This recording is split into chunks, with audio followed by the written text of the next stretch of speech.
Title है India climate vegetation and wild life. देखिए, अक्सर अगर हम लोग न्यूज़पेपर्स पढ़ते हैं फ्रेंड्स, टीवी देखते हैं, उसमें वेदर के बारे में बात होती है। और वेदर एक्चुअली में एक ऐसी चीज है जिसमें दिन के बेसिस पे चेंज आता है, कभी कोई तो घंटों के बेसिस पे चेंज आता है। तो वेदर में नॉर्मली क्या होता है, बाहर का तापमान तापमान रेगुलरली चेंज होता रहता है। अब मॉस्को नाम की सिटी में आप बैठे हुए हैं, तो सुबह हो सकता है 10 डिग्री टेम्परेचर हो, ठीक है, फिर दोपहर आते आते 12 डिग्री हो जाए, शाम को 6 डिग्री पहुंच जाए। तो बेसिकली वेदर का पार्ट है, डेली चेंजेस हो रहे हैं, रेनफॉल कितनी गिर रही है, सूरज कितना चमक रहा है, ये सब वेदर को डिसाइड करता है। अब वेदर गर्म भी हो सकता है, ठंडा भी, धूप भी निकल सकती है, हो सकता है बादल छाए हुए हो, हवा भी बह रही है, हो सकता है बिल्कुल हवा ना बह रही हो, एकदम शांत हो। कभी कभी आपने देखा है कि बहुत दिन तक लगातार जब गर्मी होती है तो आपको किसी भी तरीके की वार्म क्लॉथिंग पहनने की जरूरत नहीं पड़ती, आप एक पतली सी टी शर्ट पहन के घूमते रहते हो और आप ठंडी चीजें खाते पीते हो। अपने फ्रिज तक में आप जो बोतलों का पानी रखते हो उसको ठंडा करते हो पीने के लिए। वहीं पे जब ठंडी पड़ रही होती है तो आप वूलन क्लॉथ पहनते हो, क्योंकि अगर आप उस समय पे वो पतली टी शर्ट पहन लोगे तो आपको ठंडी लग सकती है, बुखार हो सकता है, आपको बहुत चिली लगता है। इसीलिए आप जैकेट्स पहनते हैं, भारी कपड़े पहनते हैं, उस समय पे भारी खाना खाते हैं, ज्यादा खाना खाने का मन करता है, क्योंकि बाहर ठंडी है तो उस ठंडी को काउंटर करने के लिए अंदर गर्मी चाहिए, तो मेटाबॉलिज्म रेट बढ़ जाएगा। मेटाबॉलिज्म रेट बढ़ाने के लिए खाने की जरूरत पड़ेगी। तो जब वेदर बदलता है तो उसके हिसाब से हमारा एडजस्टमेंट भी बदल जाते हैं। अब अगर इंडिया में सीजन की बात की जाए तो मेजर सीजन जो इंडिया में है, तो भैया कोल्ड वेदर सीजन आता है विंटर के समय पे, दिसंबर टू फरवरी में लास्ट करता है, वैसे तो नवंबर से शुरू हो जाता है। हॉट वेदर सीजन की अगर बात करें फ्रेंड्स तो मार्च से मई बहुत गर्मी रहती है, अब तो खैर जून जुलाई में बहुत गर्मी होती है। South west monsoon rainy season है, जून जुलाई, आप कह सकते हैं जून के फर्स्ट वीक में ही ये मानसून आ जाता है। अगर ये इंडियन का कोस्ट है तो केरला पे सबसे पहले हिट करता है, ऐसे साउथ वेस्ट मानसून आता है। केरला से रह के गुजरात के कोस्ट को हिट करता है, और दो भागों में बंटता है, एक तो अरेबियन साइड से आता है, अरेबियन सी की साइड से, एक बे ऑफ बंगाल की साइड से भी आता है।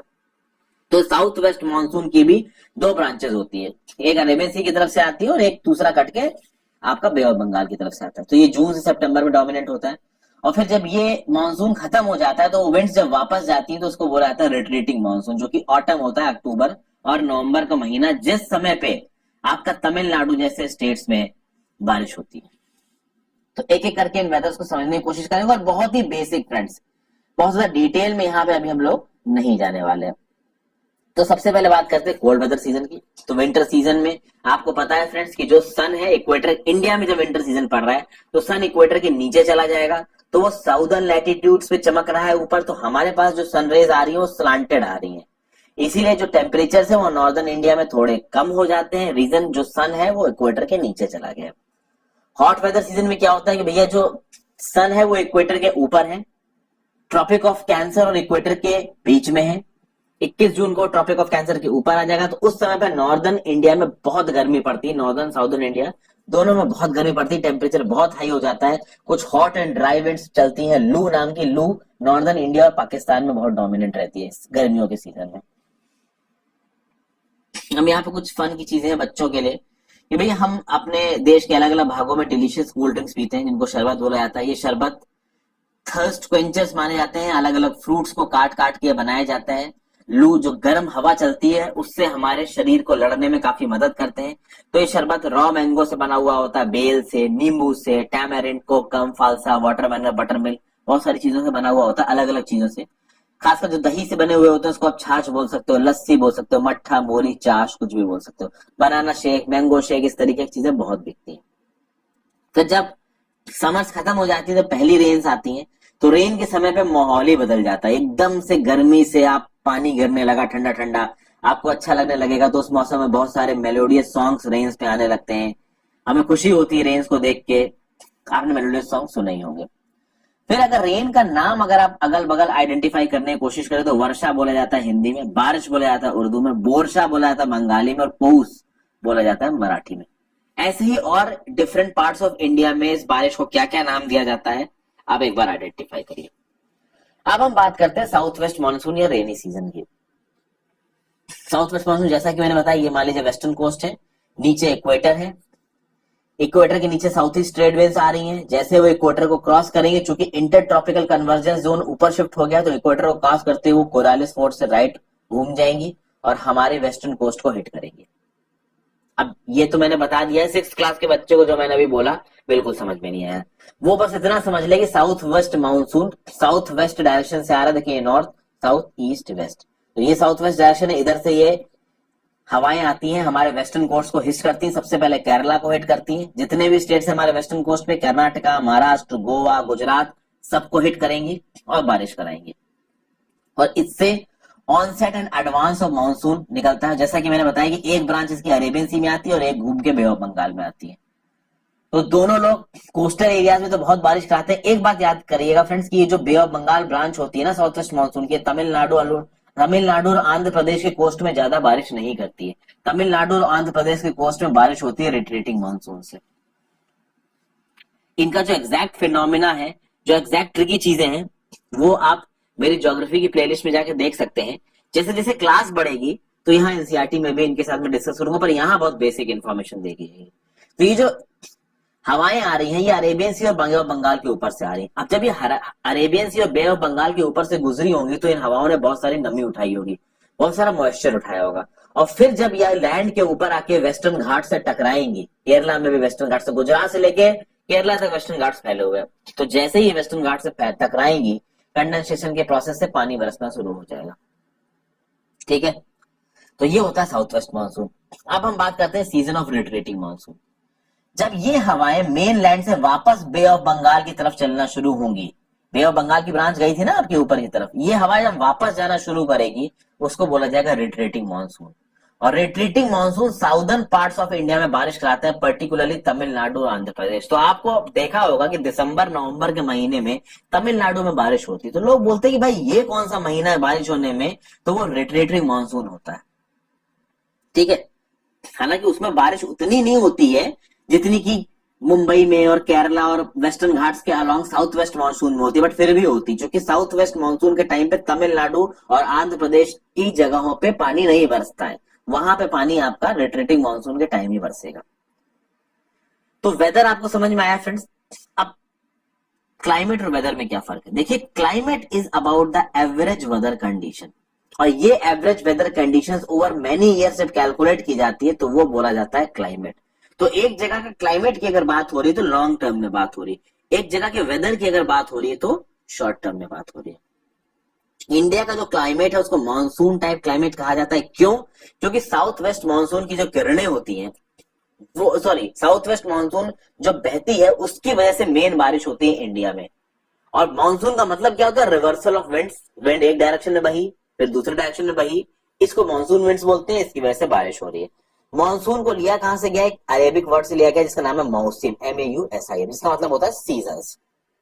अब इंडिया फ्रेंड्स ट्रॉपिकल रीजन में पड़ता है, ट्रॉपिक्स में पड़ता है। आपको पता है कि फ्रेंड्स ट्रॉपिक्स कहां तक जाते हैं? 23-30 डिग्री नॉर्थ तक, जहां पे आपका ट्रॉपिक ऑफ कैंसर है। तो इसके आसपास तक ट्रॉपिक्स है, इसके पार करेंगे तो आगे टेम्परेट रीजन शुरू हो जाएगा। तो चूंकि ट्रॉपिकल रीजन में हम लोग पढ़ते हैं तो ज्यादातर रेनफॉल मानसून विंड्स की वजह से होती है। इंडिया का एग्रीकल्चर मेजरली डिपेंड करता है रेन्स पे। आज की डेट में आप कह सकते हैं कि इरिगेशन फैसिलिटीज को हम लोग इंप्रूव कर रहे हैं, बट फिर भी major area of our country is affected by rains, इसलिए अच्छा मानसून होगा तो अच्छे फसल होगी। अब यहाँ पे कुछ क्वेश्चंस पूछ रखे हैं कि अगर मानसून वीक होंगे या वर्स होंगे या होए ना, बारिश होए ना, तो क्या क्रॉप्स इफेक्ट होंगी? बिल्कुल इफेक्ट होंगी। Level of water in the well, तो भैया पानी हो ही नहीं रहा है, बरस ही नहीं रहा है, तो ग्राउंड वाटर एक्विफायर से रिचार्ज नहीं होंगे।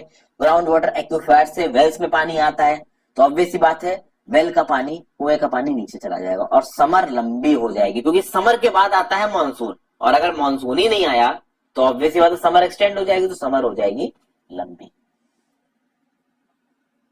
अब आप बात करते हैं फ्रेंड्स, अब किसी प्लेस का क्लाइमेट किस किस चीजों से डिपेंड होगा? उस प्लेस की लोकेशन पे डिपेंड करेगा, उस प्लेस की ऊंचाई पे डिपेंड करेगा, उस प्लेस की डिस्टेंस सी से कितना है इस बात पे डिपेंड करेगा, और उस प्लेस के रिलीफ से बात करेगा कि उसका जो अर्थ फॉर्म्स है वो कैसे है। ठीक है, फॉर एग्जाम्पल आपको रीजनल डिफरेंसेस दिखेंगे क्लाइमेट में। जैसलमेर और बीकानेर ये राजस्थान के रेगिस्तानों में पड़ते हैं तो बहुत गर्म होंगे।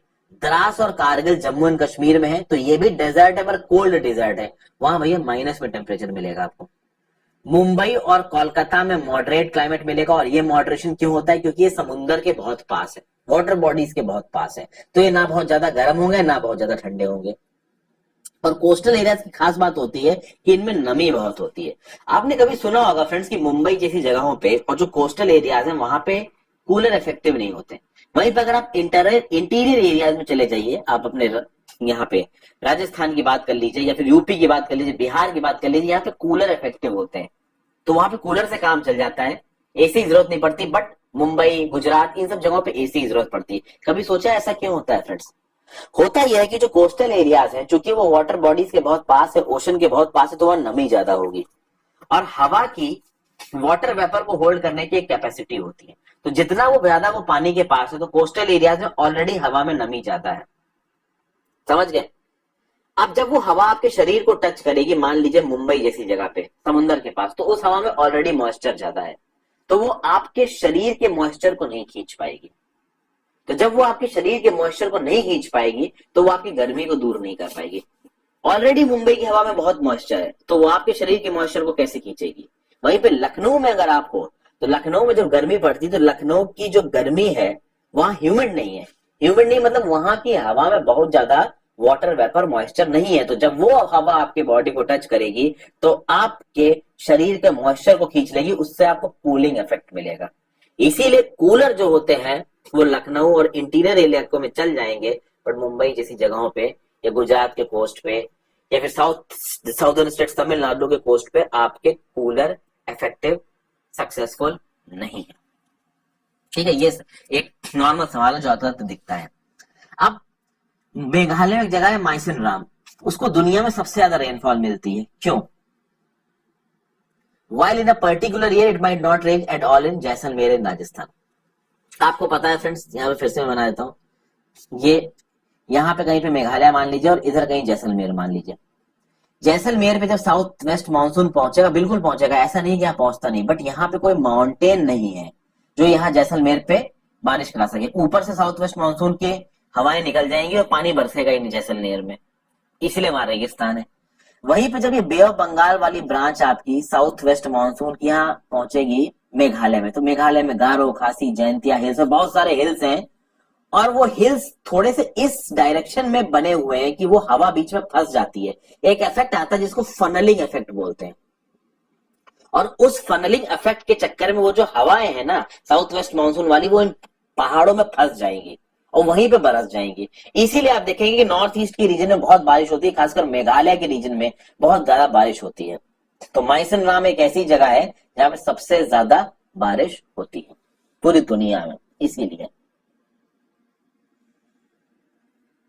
अब देखिए यहाँ पे कुछ ट्री टाइप्स में दिखा रखे हैं। ग्राउंड लेयर नीचे तक, जब नीचे ही वेजिटेशन ग्रो करी तो श्रब्स हैं। थोड़ा ऊपर तक आया 20 मीटर से थोड़ा कम, यानी कि लगभग 13-14 मीटर पर तो यंग ट्रीज हो गए।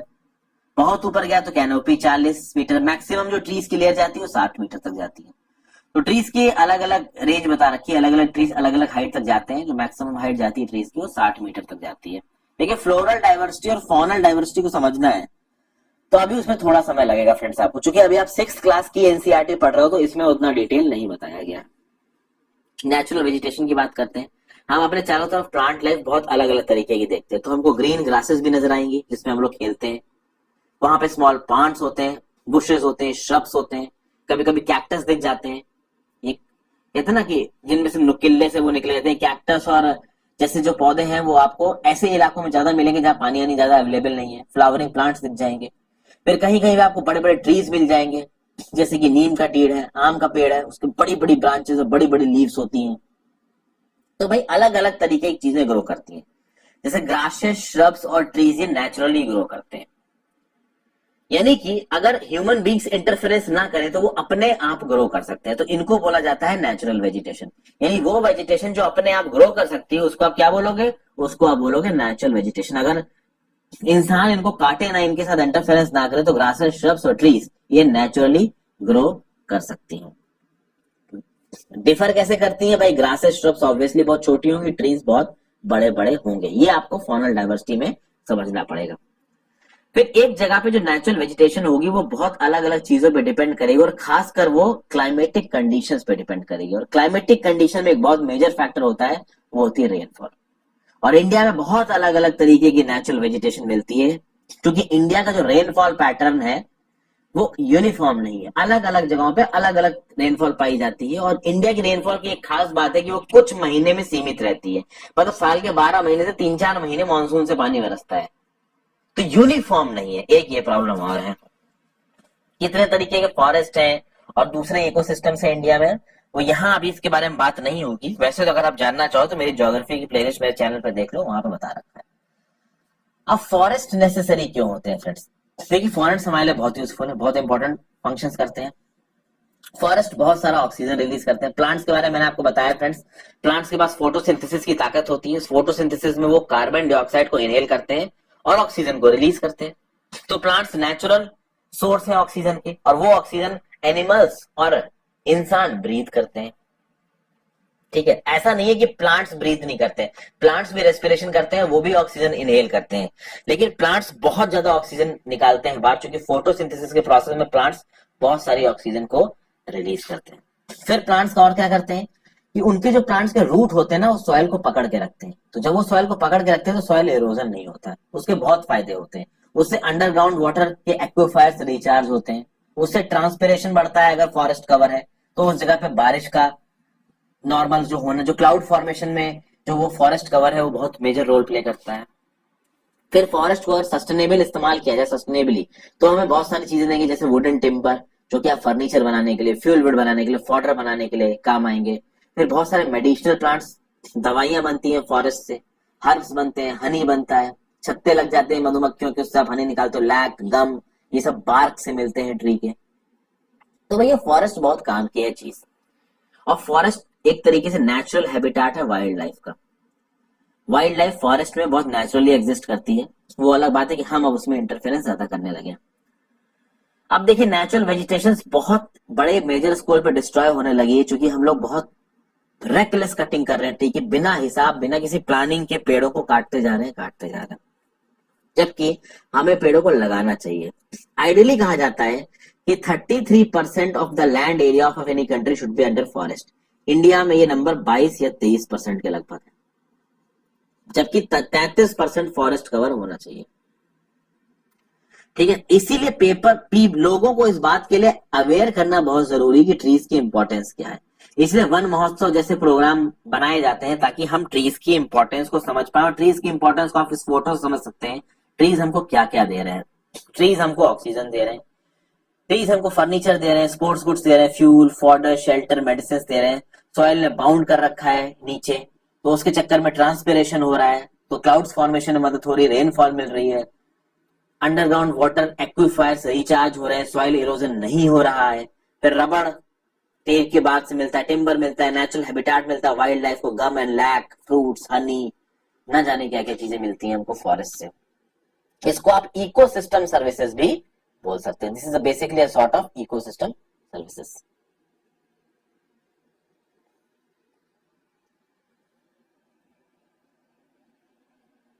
अब देखिए यहाँ पे एक एक्टिविटी दे रखी है, बस आपको समझाने की कोशिश की है कि भैया फॉरेस्ट को आप कैसे बढ़ा सकते हो। कि लीला के पेरेंट्स ने एक सैपलिंग प्लांट की, नीम के ट्री की, उसके बर्थडे पे, और उसके हर बर्थडे पे एक अलग अलग सैपलिंग बनाई गई, उसको रेगुलरली पानी दिया गया, उसको हीट, कोल्ड और एनिमल से बचाया गया। चाइल्ड ने ध्यान रखा चिल्ड्रन के उसको बर्बाद ना हो। जब लीला 20 साल की हुई तो उसके घर के चारों तरफ बहुत सारे उसको ब्यूटीफुल ट्रीज नजर आने लगे।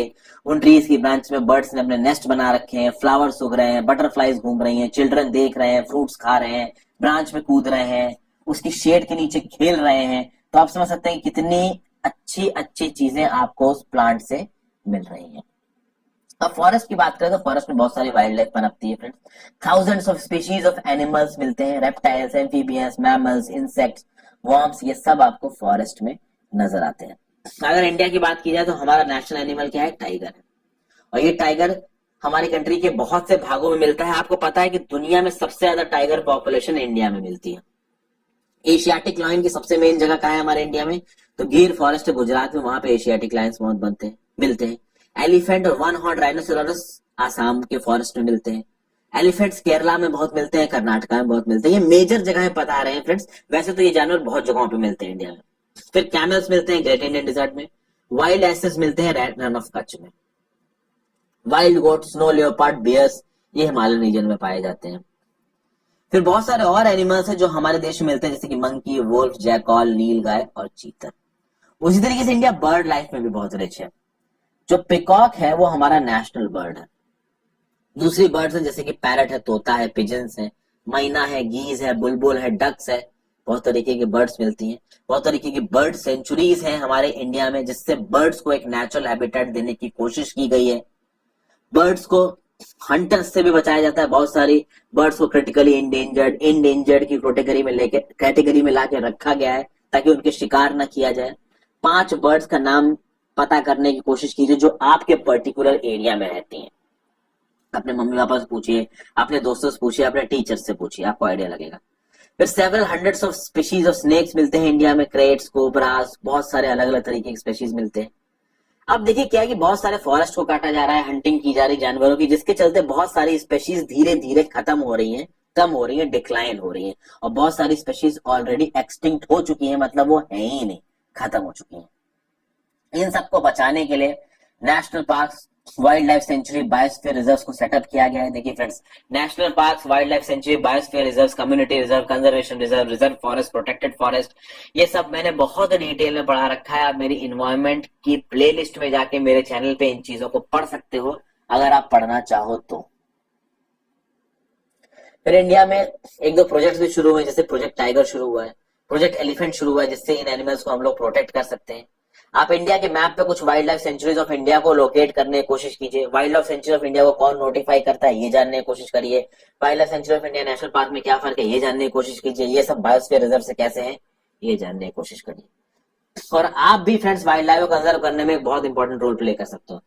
जैसे कि आप वो चीजों को खरीदे मत जो एनिमल की बॉडी से या एनिमल प्रोडक्ट से बनी है। अब मैं यहाँ पे दूध दही की बात नहीं कर रहा हूँ। एनिमल्स को मार के जो चीजें बनती है उन चीजों का इस्तेमाल मत करो। जैसे उनकी बोन से बनी हुई कोई चीज मत इस्तेमाल करो, उनके हॉर्न से बने हुई कोई चीज मत इस्तेमाल करो, उनके फर से, उनके स्किन से, उनके फेदर से बने हुए कोई चीज मत इस्तेमाल करो। फर्स्ट वीक ऑफ अक्टूबर में वाइल्ड लाइफ वीक मनाया जाता है, उसको बहुत प्यार से मनाइए, अवेयरनेस फैलाइए कि कैसे हम अपने एनिमल हैबिटेट्स को, प्लांट डाइवर्सिटी को बचा सकते हैं। अब यहाँ पे आपको कुछ चीजें आइडेंटिफाई करनी है। टाइगर्स को शिकारी क्यों मारते हैं? क्या होगा अगर टाइगर्स हमारे जंगल से खत्म हो गए? सेकंड वाला क्वेश्चन का जवाब बहुत आसान है। ट्रॉफिक लेवल होता है, ट्रॉफिक लेवल में एपेक्स पे होता है टाइगर, सबसे ऊपर होता है। और ट्रॉफिक लेवल, सारे ट्रॉफिक लेवल से इंपॉर्टेंट होते हैं इकोसिस्टम को मेंटेन करने के लिए। अगर एक भी लेवल गायब हो गया तो बहुत प्रॉब्लम होगी, और टाइगर्स गायब हो गए तो एक ट्रॉफिक लेवल पूरा गायब हो जाएगा। तो उसके नीचे की ट्रॉफिक लेवल की आबादी बहुत ज्यादा बढ़ जाएगी, जो कि एक अनसस्टेनेबल ग्रोथ होगी।